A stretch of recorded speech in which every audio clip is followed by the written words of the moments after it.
Everyone, আমি প্রিয়াঙ্কা। আজকে দুটো রেমেডি নিয়ে এসেছি, একটি বাস্তু রিলেটেড আর একটি বিবাহ রিলেটেড। বাস্তুর জন্য কি করবেন বলে দিই। মুন ওয়াটার, হোলি ওয়াটার অথবা গঙ্গা জলে একটু হলুদ গুঁড়ো, একটু দারচিনি গুঁড়ো আর কেশর দিয়ে এই রেমেডিটি করবেন।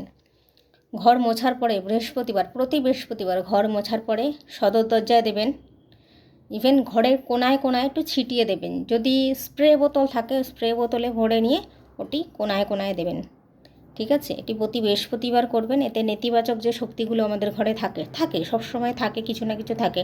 কোনো একটা মানুষ এলো, আমরা তো ঘরে কোনো গেস্ট আসতে আটকাতে পারবো না। তাদের সাথে এলো, তাদের মধ্যে নেগেটিভ এনার্জি রয়েছে, সেটা ঘরের মধ্যে একটা স্প্রেড হয়ে গেল। তো এটি প্রতি বৃহস্পতিবার করলে খুব ভালো রেজাল্ট পাবেন।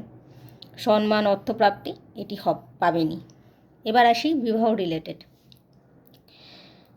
6টি কর্পূর, 36টি ফুলযুক্ত লবঙ্গ নেবেন, ভাঙা নয়, 36টা, 6টি কর্পূর।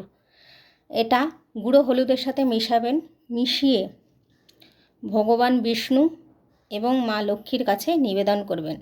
হ্যাঁ, ভগবান বিষ্ণু অনেকের ঘরে থাকে না, মা লক্ষ্মী অবশ্যই থাকে, কিন্তু ভগবান বিষ্ণু সবার ঘরে থাকেন না। তো ভগবান বিষ্ণুকে মন থেকে তাকে স্মরণ করে, উদ্দেশ্য করে ওটা মা লক্ষ্মীর সামনে নিবেদন করবেন। এতে কি হবে, যাদের বিবাহ আটকাচ্ছে, প্রবলেম আসছে, অনেক কিছু বাধা আসছে, সেটা ঠিক হবে। সেকেন্ড ম্যারেজ যাদের প্রবলেম হয়ে উঠছে না, বাধা আসছে, সেখানেও ঠিক হবে।